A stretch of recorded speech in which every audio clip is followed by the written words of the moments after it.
this world, we have robots that are able to fix themselves.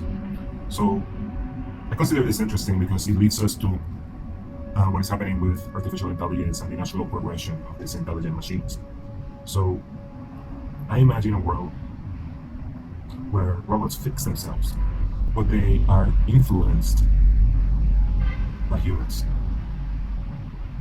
They're influenced by nature, and they're influenced by math,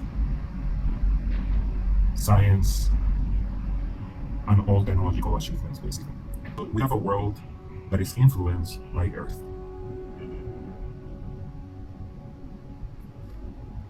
But it's only inhabited by robots.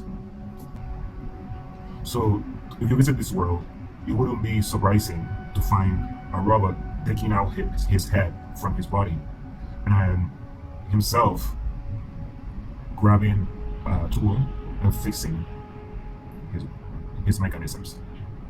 So yeah, you have a robot that just takes out his head with one hand, and with the other one he fixes himself. This wouldn't be uncommon. You would see a lot of tables with robot machines on the table. Machine tables, things that make things rotate, servos, chips.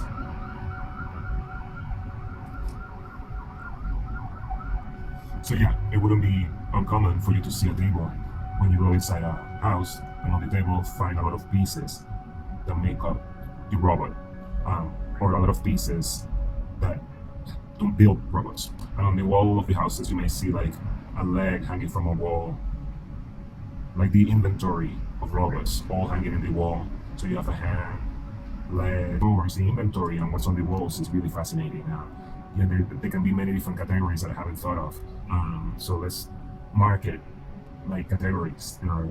Like all the categories of the inventory of the store is displayed on the wall. So these lines resemble all the categories. I mentioned a few, but we can fill it out later.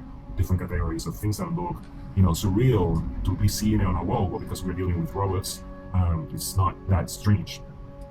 So one interesting thing about this world is like these robots that are builder robots. They build. That's what they love to do. They love to build and create. So these robots in this world are influenced by Earth.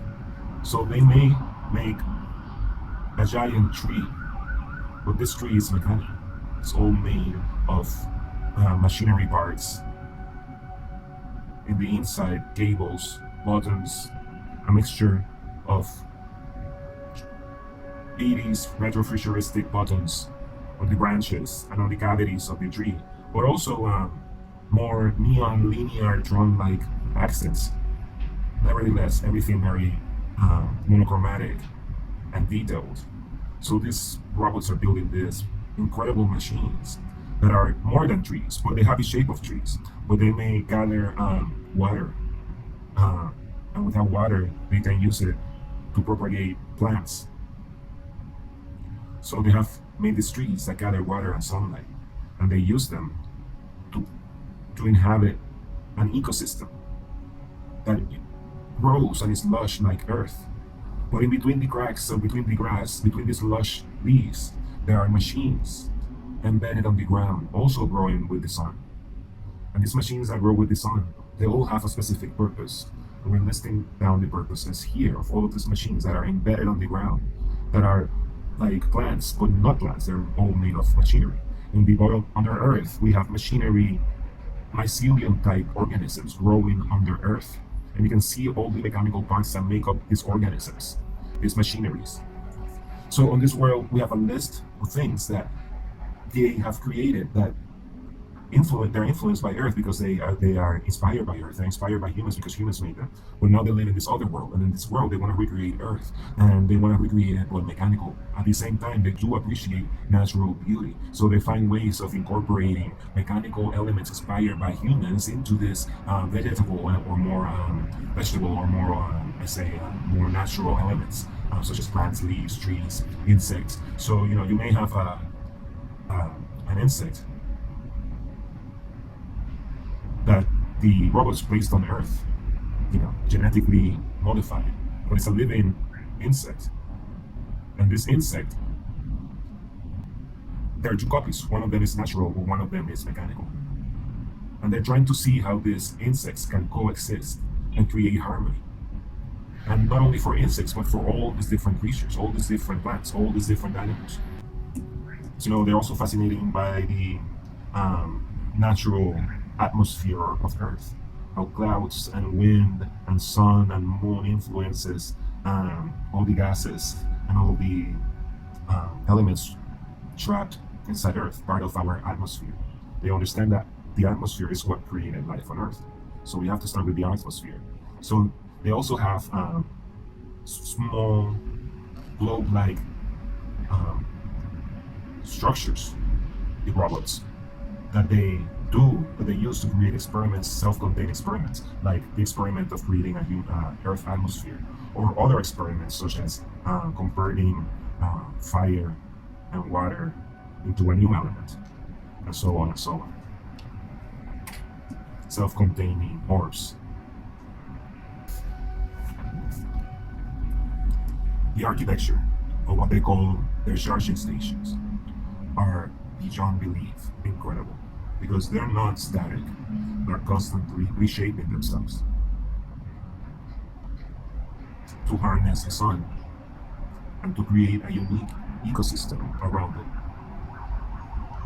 These robots believe in creating unique ecosystems because it's what fascinates them the most.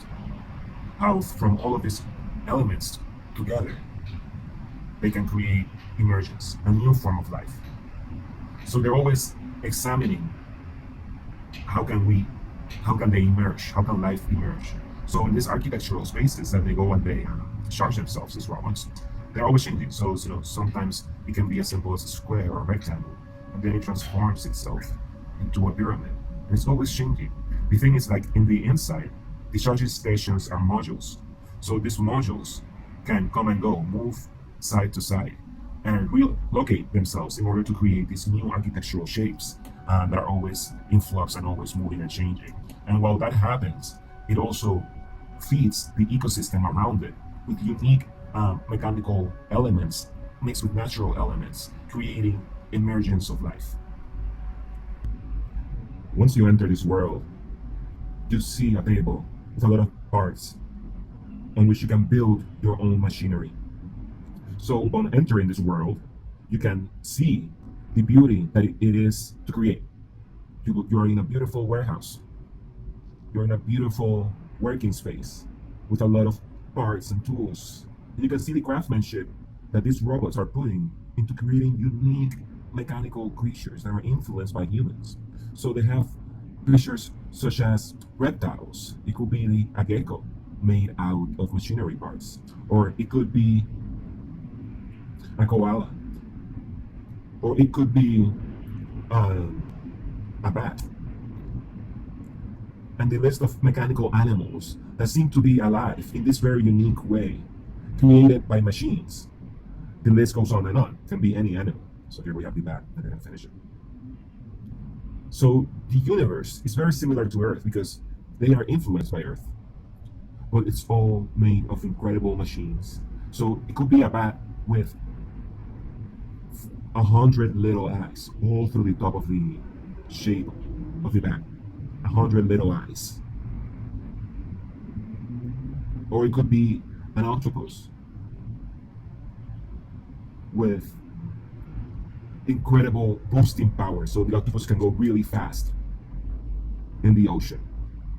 And so these mechanical creatures, all of them are enhanced through the use of, they're all enhanced because the machines are inspired by Earth, but they also want to make it better, a better design, a more practical design, a more interesting design. And so they add features to everything they get inspired from Earth. They add features to it in order to expand them. So the list can go on and on.